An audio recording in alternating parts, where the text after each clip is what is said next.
This is Art Television.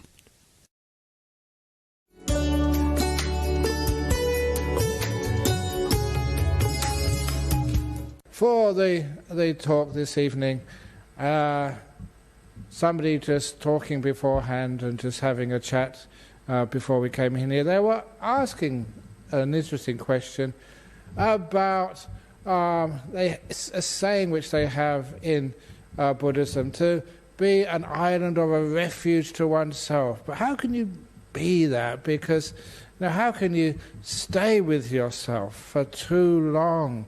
Because in our modern world, that many people just are alone.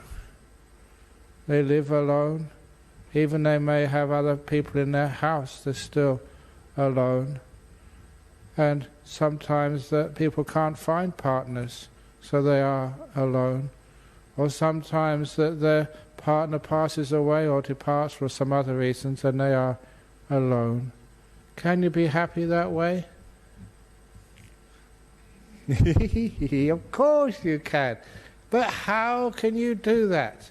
And of course, that's my credibility for actually talking about this. The reason why I can know what I'm talking about when I talk to Solitude was that we're trying to figure out when this was. It's sometime between, in this century anyway, 2000 and 2008 was the latest. I spent 6 months without seeing any human being, without talking to anybody else. What had happened, it was I was supposed to have a sabbatical, a year off. But then one thing led to another. I can only have 6 months off. So you could go anywhere in the world. Where would you like to go? For 6 months I could go touring here, visiting this monastery or that monastery. But I said, no. Why do people always have to seek for happiness somewhere else? Why can't I find that happiness right where I am, in that monastery, where I worked so hard to build it up? So I said, no, I'm not going to seek for happiness, contentment anywhere else. I could go wherever I wanted to, but I decided to find the best happiness and truth and freedom and wisdom right here. So I had a hut in the forest in Serpentine, and I stayed there for 6 months. Never went anywhere, except deeper and deeper inside. And it was arranged that we had a box. Actually, where's that box now? The box which, I think it's over, okay, it's still there somewhere. Anyway, yeah, we had a little box there, and in the morning, at a certain time, about 10:30, one of the monks would actually put my bowl with food in the box. And I would know the time they were coming, so I knew to be in my hut. And afterwards, I would go to the box, open it up, eat the food, and then wash the bowl and put the box in there for the next day. So it's much better than Uber Eats. It was Monk Eats. Because I never got charged, I never saw anybody. So there I was, and they knew I was alive because they see my bowl and food was eaten. So, and it could have been the kangaroos, I suppose, eating the food, but no, it was me. Although sometimes those kangaroos, they're really, really, really smart. And they soon found out that I was, in that hut. And sometimes, you'd leave your food outside on the veranda. It's a walking path. You'd leave the bowl there just for a few minutes to go inside to get something, because I liked eating on the veranda at first. And you know what happened? You find a kangaroo with his head inside my bowl, taking the first choice of food before I even got to it. And so from that time I decided to eat inside my hut. And so I'd eaten inside, but the window was open. And the kangaroo would come up onto my path and look at me through the window. And it was a poor kangaroo. So, you felt sort of some compassion for this poor... They had plenty of grass. But then when I started by putting some healthy food outside. I remember, like a carrot or some... But, they weren't interested in that. The food they liked the most? When I was on retreat? Pizza. Honestly. And it's almost... I don't know if it's healthy for them, but, that's what the kangaroos decided they wanted to do it. See a little kangaroo with a little pizza in their mouth. They love that. But anyway, let's go back to Solitude. So I saw kangaroos, and I had some nice conversations with kangaroos. Can animals speak? Do you think they can? Sometimes that people think that's crazy. Spend 6 months by yourself and you end up talking to kangaroos. But this amazing stuff happens with these animals in the forest. If you're very peaceful, of course they have some understanding. I don't know if I still have this little photo which somebody's gave me from Burma. I think it's in the back of the hall, back of the library somewhere. It was a snake photo. Because the story was, it was given me, I think, by a Burmese monk. And it was an amazing story that it was written in Burmese on the back. But there was a girl in Yangon, when she was young, she so claimed in her previous life to be a python, a snake, in a previous life. Which is a weird thing to start with. But then she also said that she was obviously a very special python because she lived on the shoulder of an old Buddha statue in a cave in up-country Burma. And with 2 other pythons. And they were treated with great dignity by the villagers because they lived actually on a Buddha statue. And in Burma, you may know it's a very strong Buddhist country, and sometimes people say, that's just myths. But the parents were intrigued enough to ask, where that village was, really up country, and to make a visit there, a long trek for several days. And when they actually got to this village, it matched. There were still 2 pythons left. And every moon day, they were taken, ceremoniously, handled by the village elders, and taken out to be bathed, and then afterwards brought back to the statue where they lived. And someone had a photo of the 3 when they were still alive. Now there was only 2. Sometimes you think, that's crazy stuff, Ajahn Brahm. You've been a monk too long, and it's a hot weather today. You've been in the sun for too long.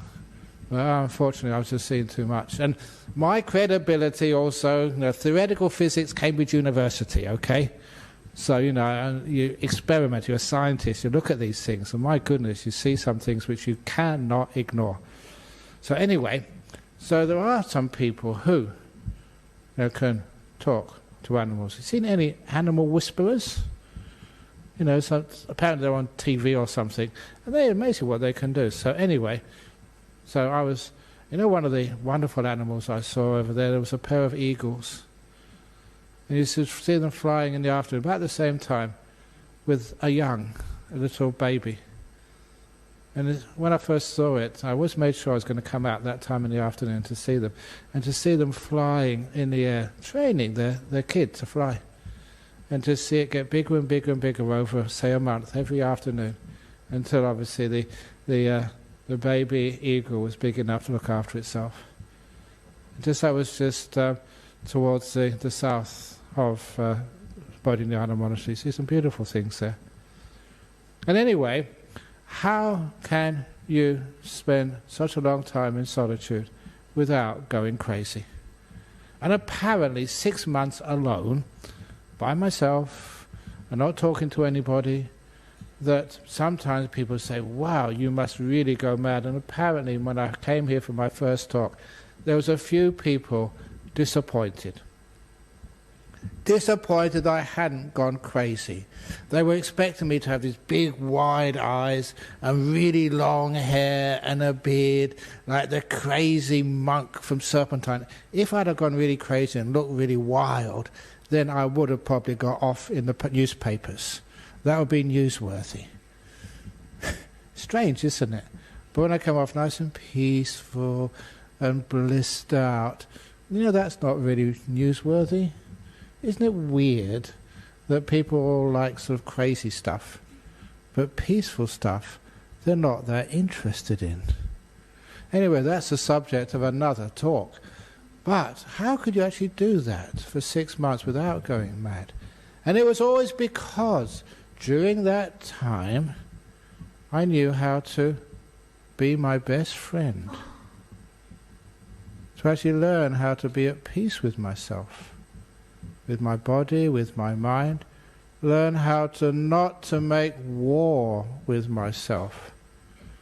It's not that hard. A lot of times people, they do react to difficulties with trying to exterminate those difficulties, making war with them, instead of making peace with them. So you may have a partner in life you're trying to get rid of. Or those of you who are single are trying to find a partner. Either way it doesn't make much difference. You've heard me say before that if you are with somebody, if you are married, you've got married persons suffering. And then you get rid of your partner one way or another, and then you find you don't have married person suffering anymore, you have single person suffering. And so then you decide, well, I don't want to be single, I don't want to be married, so what can I do? And then you become a monk or a nun. You know what happens then? You have monk suffering.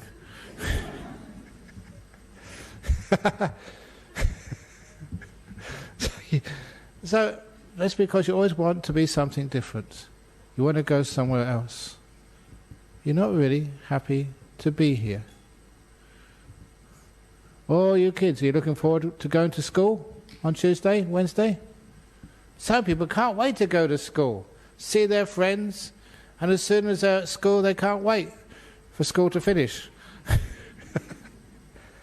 you ever noticed we always want to be somewhere else in life? So, this is actually how to be at peace with yourself. To be able to be kind to yourself, be kind to this moment. Instead of trying to cure and get rid of things, to care for things. Not curing, but caring. Now when you understand what that really means, you make peace with this moment. You don't fight it, you make peace with it. When you make peace with this moment, and you are kind, open the door of your heart to this moment, being compassionate to this moment, you find this moment is actually very beautiful. And when you become at ease with this moment, you find you can be at ease with yourself, with this old body, this old mind, telling really stupid jokes sometimes. Actually, not sometimes, all the time. All these times which you try and fight yourself, you're not learning how to be a friend to yourself. When you're with your best friend, you can spend so much time with them. Sometimes people always say that they find the best friendship with a dog. That's why sometimes they say the dog is your best friend. Why? It's because a dog never argues with you. They never ask for things. Even if you say rotten things to them, they still lick you afterwards. It's amazing. A dog is just so compassionate and tolerant and just likes to be with you.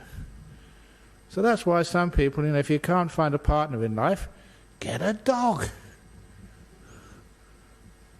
Much easier to actually look after.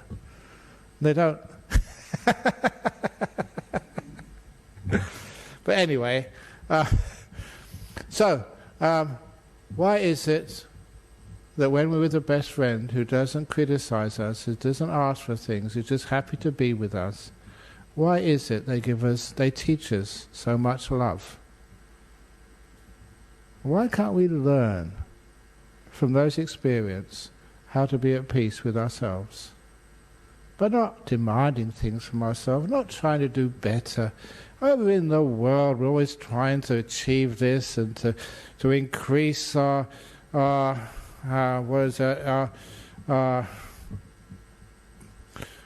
experience and our qualifications, and we're always trying to advance in life, but there's something really wrong with that. Always trying to improve.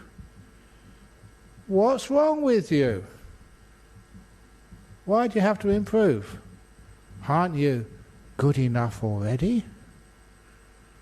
That's one of the things that sometimes I thought, well, why are you always trying to improve? Come on, get on in life. Get on in life. Well, where am I getting on to? Well, do better. Do better. I'm doing my best. You can't do better than your best. So why can't we be at peace with ourselves? In other words, learn how to love ourselves like a dog will love you. Just loves you for who you are. You may be tired. You may be sick. That's why sometimes they have these pet therapies in hospitals, and they really work. They're teaching people to learn how to love themselves. They don't need to be healthy. They don't need to be fit. They don't need to be anything. The dog just loves you.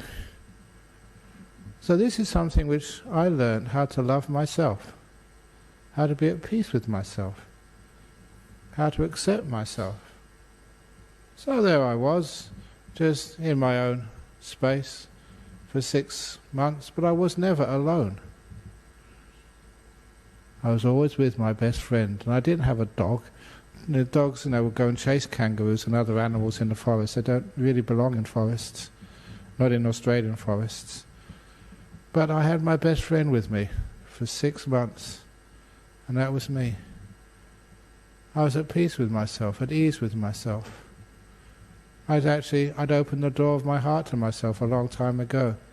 Just again, like my father taught me, son, this is what he said to me, and I've mentioned this so often before, but this story, once I say the story, it can go so many different ways, and it's this amazing little explanation of what real love and making peace mean in real life.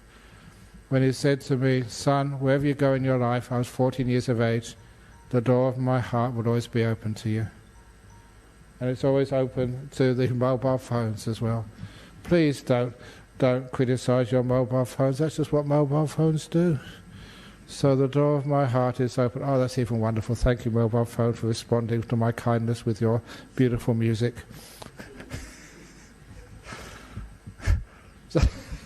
So my father said, the door of my heart's open to you no matter what you ever do, that meant something really important. It meant that he was going to give me his love, his acceptance, no matter what I ever did. And that's what it meant. And that I couldn't really understand just the power of that until much later. And of course I tried that with many other people, each one of you. Doesn't matter what you do, the door of my heart will always be open to you. And also to me. So the door of my heart, a long time ago, opened. Whoever I was, whatever I did, I could make peace with myself.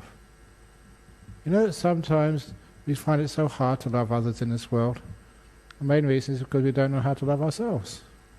We're so hard on ourselves. And the classic story, which I'm going to take the opportunity to mention here, and this is going to be interactive. So listen carefully, because there's going to be a question at the end of this story. So this was a story which teaches people about what open the door of your heart is. There were 7 monks who were meditating in a cave, deep in a jungle, a long way away. And those 7 monks, listen carefully, who they were. The first monk was the head monk. The second was his brother. They'd become monks together. The third was his best friend. The fourth was his enemy. Now, I wonder, why do two monks live together and they just cannot get on? But you know, some people have just got personality conflicts. They're both really good people, but they just cannot get on. So the fourth monk was the enemy. The fifth monk was a very old monk. He was so old that no one knew when he was going to die. Any day now, he would probably cark it. Well, you know, I shouldn't say that maybe, but he would abandon his body. He would die. So he was the fifth monk. And the sixth monk, he was so sickly, so ill, even with the best care in the world and medicines, that it was just, no one knew who would die first, the old monk or the sick monk. And the last monk, number 7, was the useless monk. As I say, every monastery has one. You go to Dhamma and ask which one it is. But even though, whenever they chant, they always chant out of key. As soon as they meditate, they fall asleep. Worse than that, they start snoring. Whenever they can't even wear their robes on properly, they always fall off. They always fall off. Oops. Maybe that's how I started. And they can't give a Dhamma talk when they come up here to give a talk and everyone leaves. Or they say the wrong thing. But you know, give them a chance. So those are the useless monks. And so that was number 7, the useless monk. Never done any sort of real thing of really great use in his whole life. But he was a monk. So anyway, remember those 7 monks. And then this band of thieves and robbers, these really bad guys, came and they found that cave in the jungle. Excellent place for their hideout. They were going to take that over as a place where they could store all their stolen goods and also to hide when the police were after them. So they could hide there for a while and then they could store their goods as well. But there's one trouble with that cave. The monks had found it first. And they were scared. They couldn't let the monks go because if all those monks went, what would happen is one of them would tell the police, the authorities, where that cave was. So the head monk, the head thief, decided he was going to kill all those monks, to slaughter them. These were really bad dudes. The thieves, that was, not the monks. Obviously. So anyway, that they said, we're going to kill you all so no one lets the police know where the cave is. And the head monk said, well, why kill us all? We won't tell. We won't believe you. How can we trust you? And they came to a deal, the only deal which the thieves would accept, that the thieves would kill one of those monks in front of all the rest as a warning that these were serious thieves. And if any monk, once they let them go, any of the remaining 6 monks, if they would tell any policeman that the thieves would come for them and do the same to them, they had to show a warning to the rest of the monks. So that was the best the head monk could do. So the head monk had to decide who would have to die so all the other monks could go free. So imagine you were that head monk. Who would you choose to die so all the rest could go free? But before you answer, remember the list of 7 monks. The head monk, his brother, his best friend, the enemy, the old monk. And the old monk's about to die anyway. You know, he's only just shortening his life by a couple of days. Sick monk, the same. You know, he's going to die soon. So, and the last one, the useless monk, throughout his whole life, never done anything for anybody of great use. Maybe he could find a use after all that time. So if you're that head monk, who would you choose? And if you heard this before, don't spoil it by putting your hand up and saying what the answer is. So, who was chosen?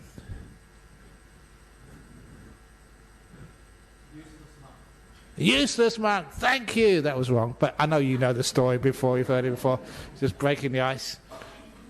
The enemy. Thank you. But no, yes? Head monk. Okay, be honest with us. If you think that's the right answer, put your hand up. Of course, thank you for indulging me, because you're all wrong. That's the wrong answer. You know, I've done that in this one time. It was a Christian bishop, an Episcopalian bishop over in Sacramento in the United States. And he wanted to understand something about, Buddhism, but I asked him that question. Of course, he said he sacrificed himself.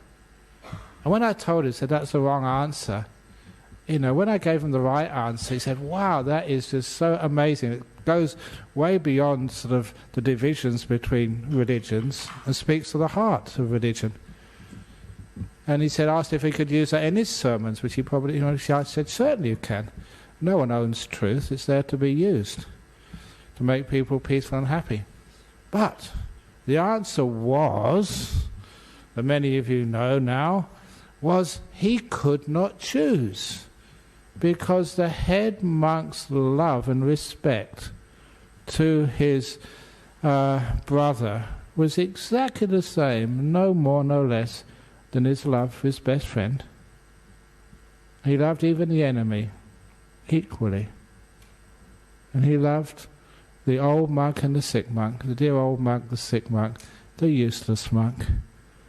He loved them all equally, but most importantly, he loved himself no more, no less than everybody else.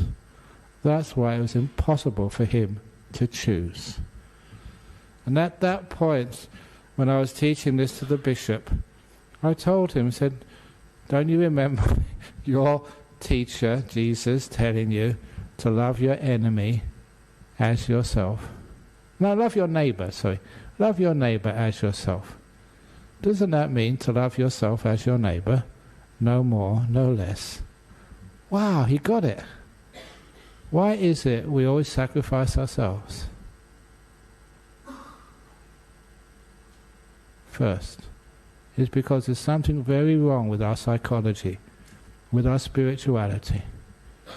It means that we don't love ourselves. We sacrifice ourselves.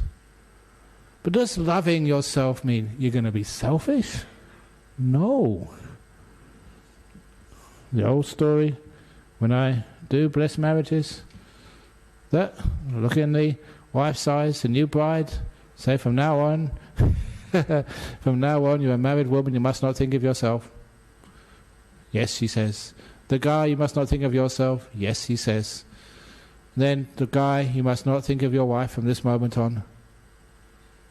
But he admits, okay, yes, I don't know why, but I trust you, Ajahn Brahm. And then, telling the wife, you must not think of yourself from this moment on. You must not think of your husband from this moment on. Because once you're married, you must not think of yourself. That's called selfishness. That's not a marriage. You must not think of the other partner. That's where you burn out. So who should you think of? Us. The third option. In other words, loving yourself means that you count no more, no less than everybody else. But the reason I tell that story is because most times people sacrifice themselves, they don't love themselves. Which is one of the reasons why you can't spend time in solitude. After a while, you just go a bit mad or crazy, or you want to turn on the TV, or you want to sort of see what's happening in the news, or you want to sort of find out what's happening outside. We cannot sit still. We cannot find peace in our life. Why? Because we don't love ourselves. To love oneself or love another person, you don't have to be perfect. It is a wonderful thing to realize.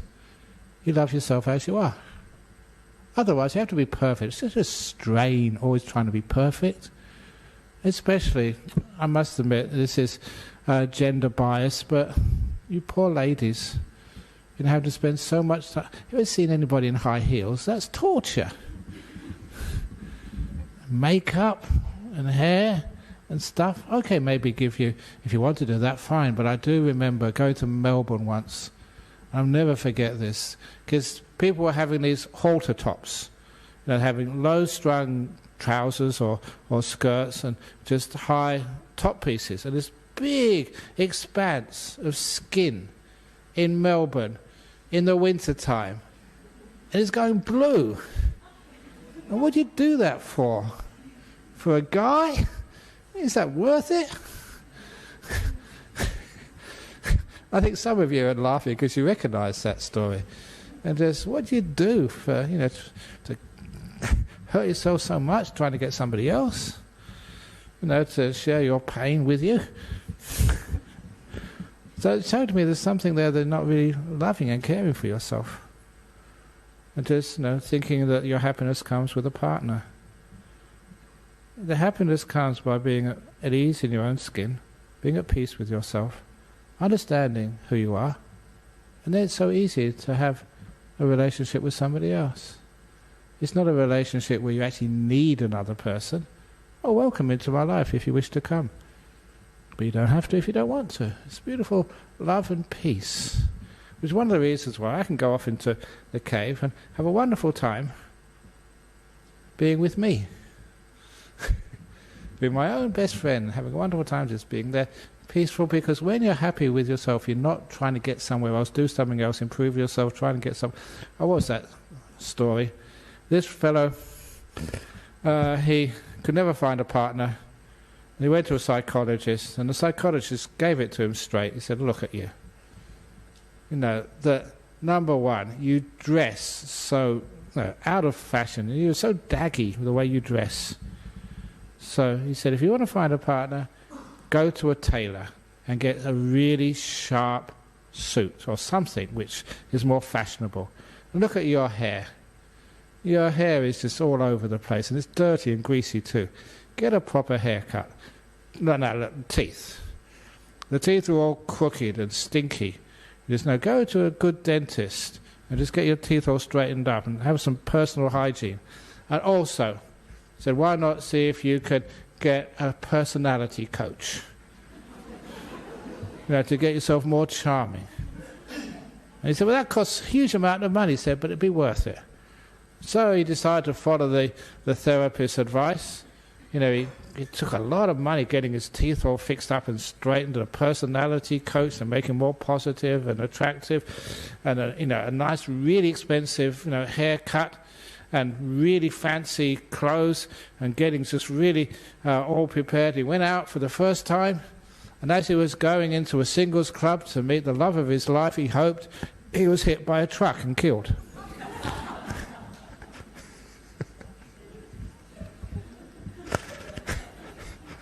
And when he went to heaven, he was really upset. He said, God, why did you do that for? You didn't even give me a day after all that money and all that pain and stuff, getting myself all attractive. And God said, well, I didn't recognize you. It's an old joke, but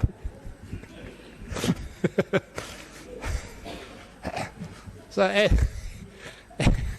anyway, so a nice thing, learn how to sort of be at peace with yourself and love yourself. And then you're happy even if you're alone or with others. You don't need and have to depend upon others. That dependence on somebody else, instead of being a refuge to yourself. You can be with other people. You can also be alone. And that's one of the great things as a monk. It's not only that, because as you spend lots of time by yourself, without distraction, alone, life gets very interesting. You become so much more sensitive to yourself and the world around you. With other people and with work, we get so busy that it's hard to find time to stop. and find out who you're really living with. This body of mind called you, which bears your name. And actually, sometimes when you do have some solitude, why we built retreat centres, to have time by yourself, that's where you get to know who you really are. Not just know who you really are, because you become so still and peaceful, you can actually start to understand what the world has been teaching you all alone. Sometimes we just talk back to the world incessantly. It's called thinking. It's called planning. It's called worrying and just being obsessed with the pain of the past. When I say obsessed with the pain of the past, I was telling someone recently that when I went to a pain and loss conference many years ago, and there was a person, there was a very, her daughter was one of the victims of the Claremont killer. And anyway, after I gave her some really nice advice about how to let go of her pain, she came up to me, and she, nose to nose almost, she was so angry. And she said, "How dare you try to take away my grief?" It was one of the first times I realized that people would rather have pain and grief than be free when they've got used to it so long. They haven't really been listening to what life has been teaching them. So sometimes, if we spend more time in solitude, sometimes we can learn so much what the world, what nature always teaches us. Things like, we're not going to be together all the time. There are times when we have to part from the people we love the most. But it doesn't mean we get anxious. It means we enjoy those moments as long as we possibly can, instead of wasting them all with fear when they're going to go. Instead, we can savour every moment. That's what, when things disappear, teaches. When we can save, when the people we love and care for are right with us, we can enjoy their company. And when they leave, they go with our blessing. Thank you for being part of my life for such a long time. But because you have another person you can stay with, yourself, you're happy in your own company, it also means you don't desperately try and keep people with you all the time. I don't know what I'll do without you. I know what you can do without them. If you love yourself as much as you love others, then you're always with someone you find is a comforter, a healer, a really good friend. Many people these days live in solitude, and they enjoy that. Many people live with their children, loving them to bits, and they enjoy that. But all you mothers and fathers know that one day your son, your daughter will fly away to the other sides of the world. And of course you'll miss them terribly, but let them go with your blessing. I remember what my poor old mum, when I was 17, I shouldn't give all the young men here ideas, but I got too late now. 17, I had a sleeping bag, my guitar, and I went hitchhiking from London over to North Africa.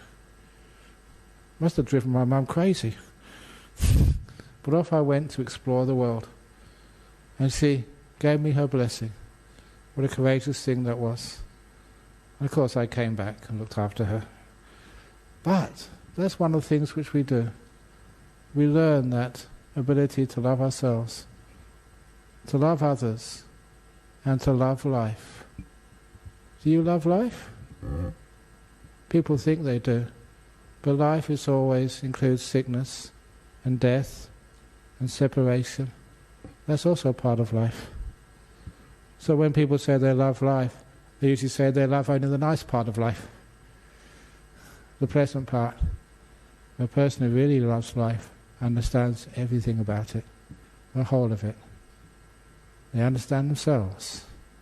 They learn their weaknesses, their strengths, all about themselves. That's who you are. The trees in the forest, the sunset over the Indian Ocean at night time, in the evening, when there's a few clouds in the sky, imperfections, you get the best sunsets. When there's no dust or smoke or clouds at all. It's blue, but it doesn't spread the colours as much as when there's a little bit of imperfection. That's why imperfection is beauty in my eyes. You don't have to be perfect to be delightful. Your partner, you will never make them perfect. Why? Because you're not perfect. Your child will never be perfect. Not in the teacher's eyes, but in mum's eyes, in dad's eyes, always perfect. So remember that, kids. You're going to go to school and you're going to get criticised, and sometimes your teachers say you're not good enough. Even if you're an Einstein, you can always do better. That's what teachers sometimes do. But remember, you are more than good enough. I'm going to finish off with a little story I told earlier. It's one of the old stories I told a long time ago. Of course it's a joke, about the kid who came home from school, and he told his dad, said, "How'd you go at school today, son?" And his son said, "Dad, today teacher asked a question and I was the only one in class who knew the right answer." And the father was both surprised and impressed, saying, "Usually you get in detention, usually you get extra homework. Just how come today, you did so well?" And he said, "Oh, well, I just knew the right answer, Dad." And Dad said, "I'm so proud of you," and gave him a $20 note as a reward, try and encourage him to be smart in the future. And so as the kid took the $20 and walked out of the room, the dad said, "Oh, by the way, what question did your teacher ask? Who broke the window in the classroom?"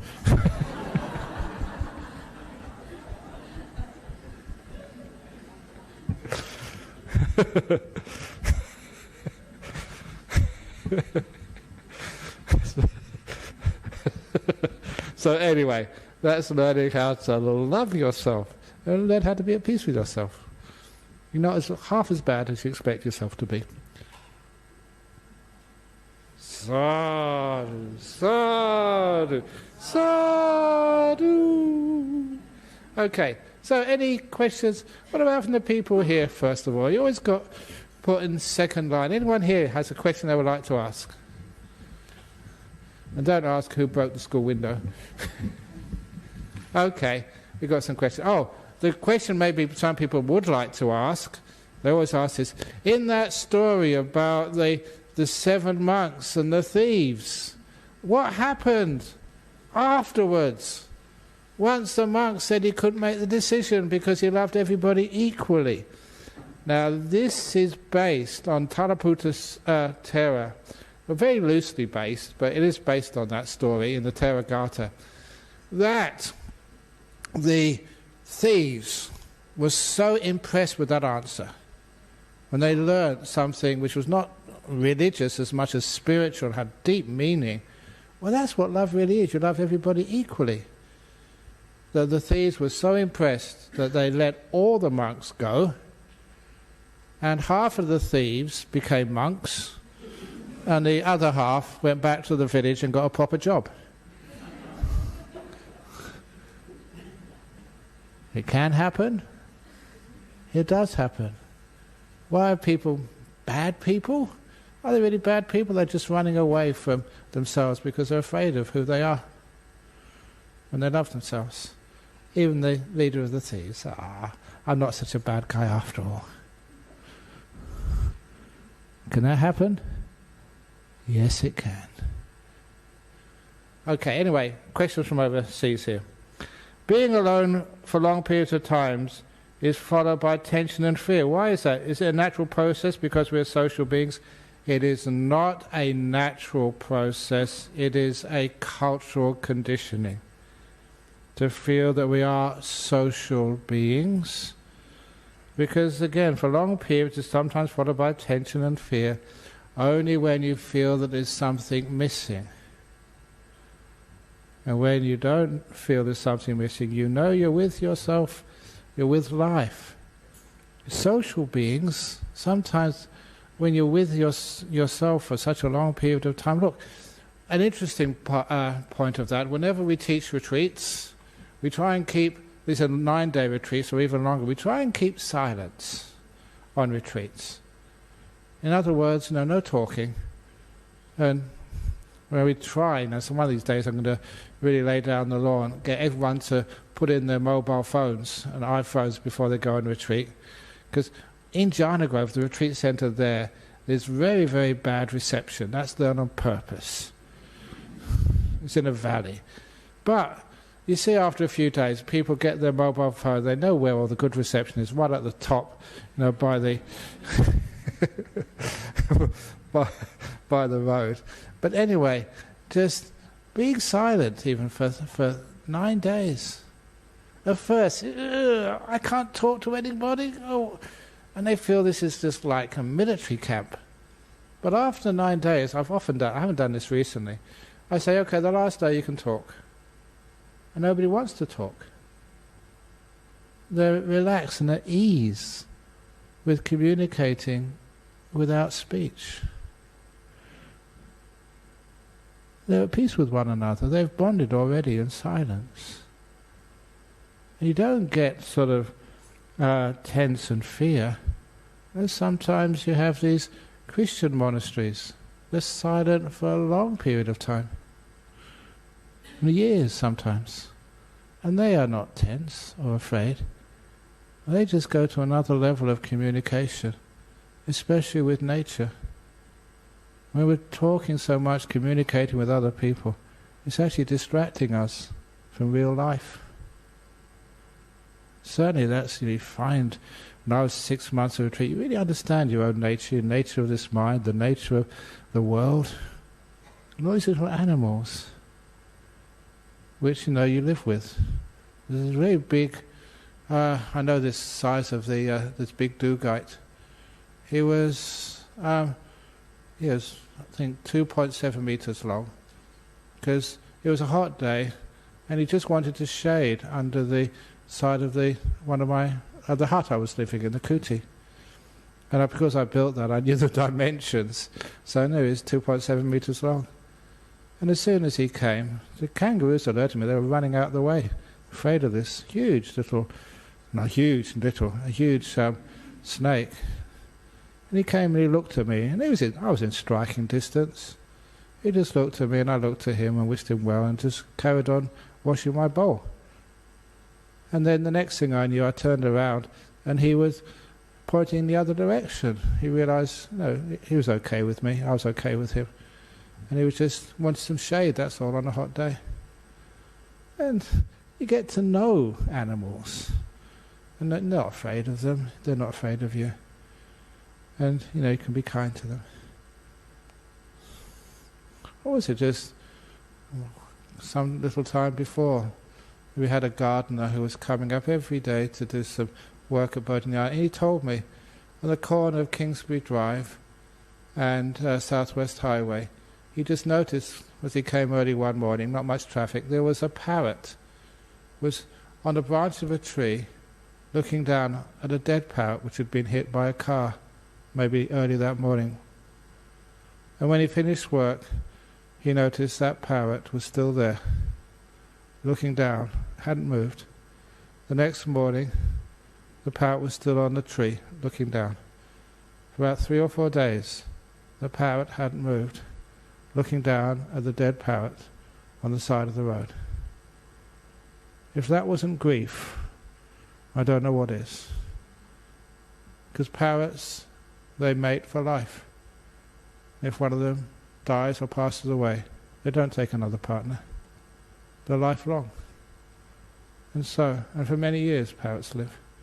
And so there was a parrot who had lost its partner and spent 3 days not moving on a tree, just looking down. There's something about life which you could experience when you're not so busy. When you live alone in a forest especially. It's amazing what you learn. Anyway, sorry, I keep answering questions and giving other talks. How do we know if we open the door of our heart more and more over time? Because you get more and more peaceful, more and more easy to get on with, less and less demanding of other people. And when you open the door of your heart to others, and you open it has to be both ways, to others and to yourself, you get more peaceful, more understanding. So in life, instead of thinking that something's gone wrong, what can go wrong? If you open the door of your heart to life, make peace with it.